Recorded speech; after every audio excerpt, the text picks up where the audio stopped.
Hey there YouTube, it's Andrew or Preeminent Designs HD, and today I'm coming at you guys with another Photoshop tutorial. Today we're going to be using Photoshop CS5 Extended with Cinema 4D for the sphere. You guys can also make this sphere in Photoshop, but I think that Cinema 4D definitely gives off a way better effect for the sphere. It gives nice little shadows with it also. So yeah guys, let's just hop right into it. So as what we're going to be doing is, this is fitted for my desktop, but you guys can also make it fit for any of your guys' needs. My resolution is 1366 by 768. You guys can also right click on your guys' desktop, click resolution, and there you guys go. Okay, so I got this, and I just use the blue smoke because I mean that's really my channel colors and stuff. So but as what you guys want to do is you guys want your foreground to be black, and then you want the top color for your whatever you guys want the smoke to be. So I'm just going to stick with blue, and then is what you guys are going to go to is you guys are going to go to filter, and then you guys are going to go down to render, and then clouds, and that'll give you guys some nice clouds. Now if you guys don't like the clouds that you guys are given, you guys can just go to filter again, and clouds will be on the top. You guys can also hold Control F, and then it'll give you a different set of clouds. I really don't care what they look like because I don't think they really give off too much of a different effect. So now that we have our clouds, really we're done with Photoshop for a little bit, and now we're going to go on over to Cinema 4D. Now, if you guys don't have Cinema 4D, you know, you guys can use the power of the internet to get it, if you guys know what I'm saying. But yeah, so all we're going to go do is just go up to the cube and click on some sphere. And then you guys are going to have your sphere. It really does not matter how big it is because you guys can just resize it in here. Now also before I'm going to show you guys you know, some cool colors that you guys can mess around with and stuff, you guys are going to want to go up here and you guys are going to want to set your output for 1280 by 720 with the resolution of 280. Just gives off the best you know, layout for your guys' sphere and best fitted for what you guys are going to be working with.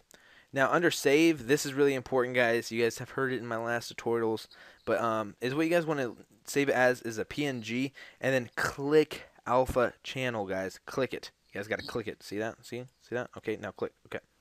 And then just save it as whatever you guys want.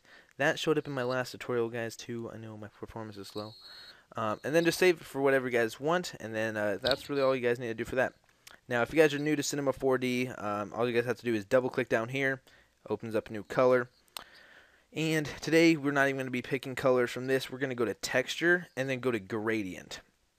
And then to mess with the gradient colors, you guys are going to see this square right here. You guys just double click that. And then really pick out whatever the colors you want. Now in mine is what I did is I picked kind of a blackish with the blue interface. And you guys will see how this will pan out and everything. So is what I'm going to do is you just have to double click the black. You guys can actually I think I might leave this one black. Yeah, I'll leave that one black and I'll change this one to blue. So then you just have to double click them. We'll probably go with like a little bit more darker blue. And then you guys can play around with this. That's definitely not the blue I was giving off of right there. It's more of a kind of like, yeah, something like that. I'm not going to make it exactly again. Okay, and then is what I do is I usually take off specular because it definitely, I don't know. I really don't like the specular on Cinema 4D. It definitely gives off not a very good taste. That actually looks pretty good right there, so we're going to X out of that.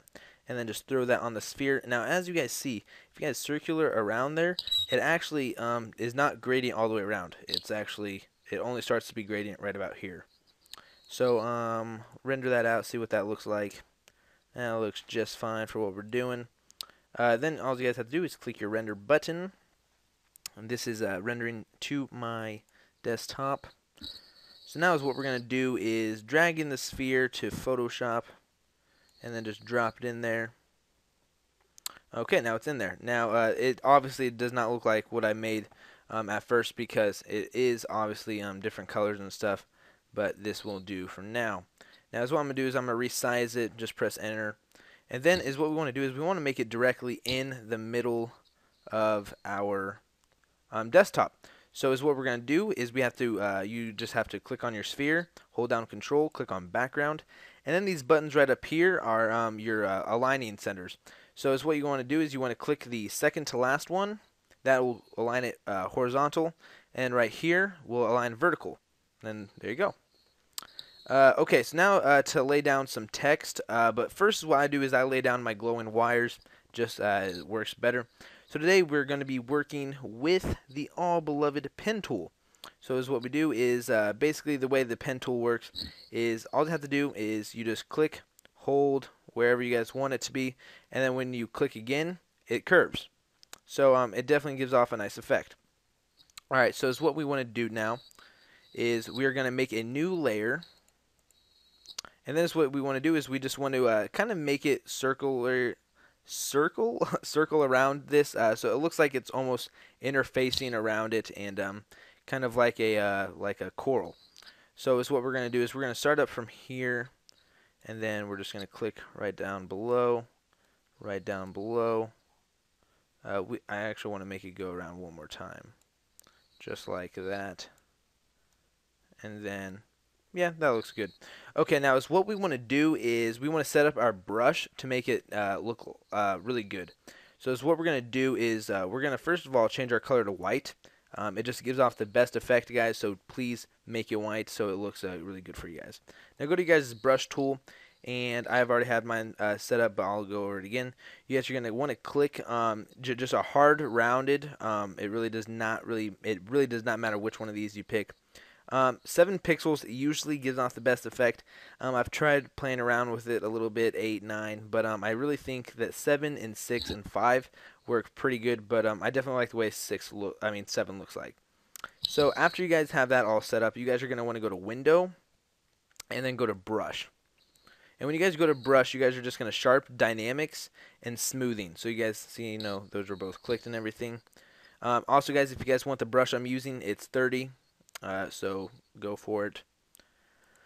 Okay, so now that we have this, we're going to click on our pen tool now, and you can really click anywhere on it. I just like to click the squares because I don't know.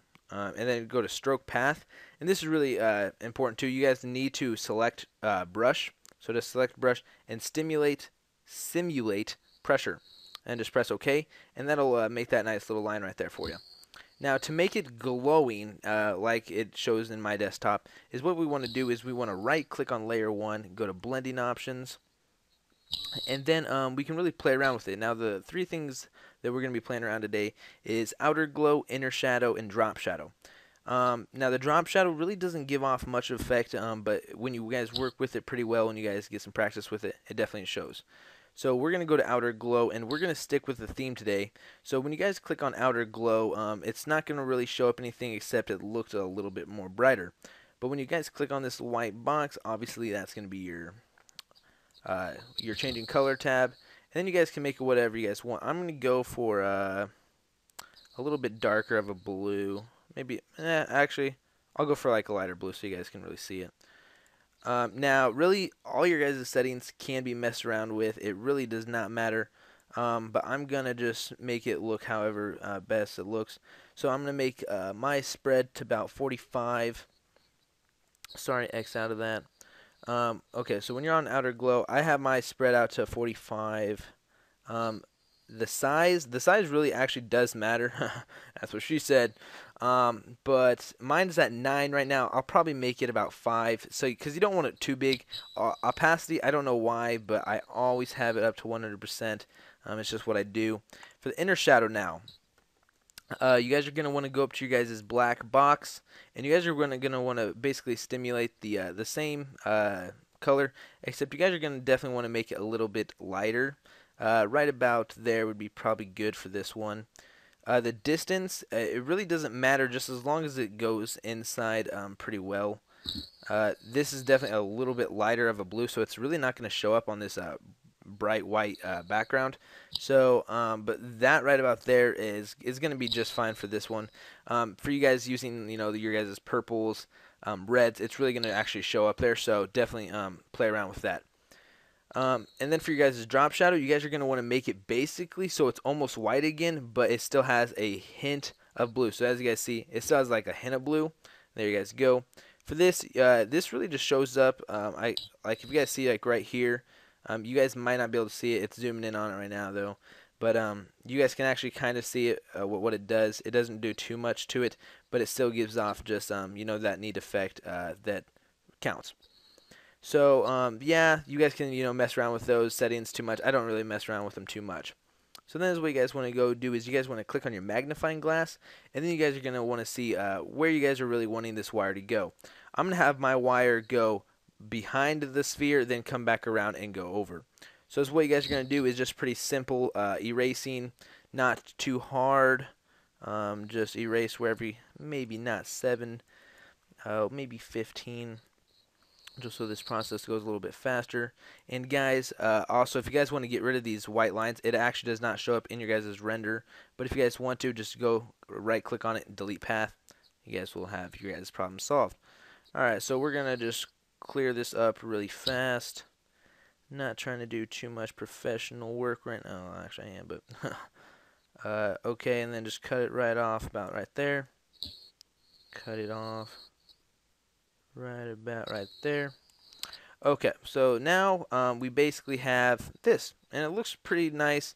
Now to add some text, I'm not gonna go throughout the whole hassle of what I did. I actually made my text in Cinema 4D in the sphere, but then it really doesn't matter because it's gonna be laid out on the sphere, like planed is what it's called, but whatever. But it's gonna be planed out, so basically that means just it's gonna be flat either way. So it really does not matter. So I'm just going to go PDHD, and there we go. That's really pixelated. I don't know why, guys, but it's just the font I'm using. I've been starting to use this new font called Armanillo. It's a really bad font. You can't use capital letters. It's really confusing, and I'm really starting to really dislike it. So what we're going to do is we're just going to make that fit to right about there. Have it slanted. And then just put your guys' saying logo, whatever you guys want really on it. It really does not matter. But yeah, and then obviously just make it a little bit smaller. So my logo / catchphrase is called creating. See how I put the capital letter and it didn't spell it out in the same text. Using the same text font, it really does not matter. But I just like my stuff to be, creating quality GFX for free.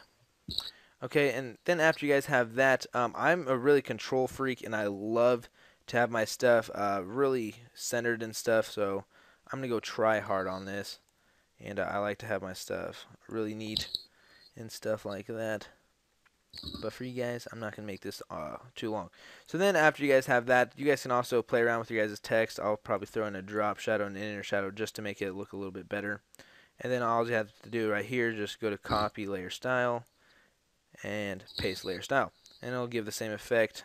Take off that inner shadow on the creating quality GFX. But yeah, guys, there you guys go. Then all you guys have to do is go up to File, Save As, and then you guys want to save this as a JPEG. Really doesn't matter.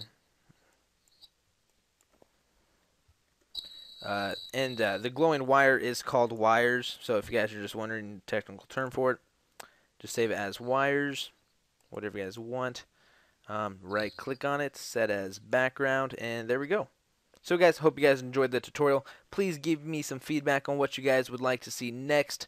Until next time, guys, thank you guys. Comment, rate, and subscribe, and keep the comments flowing. Thank you.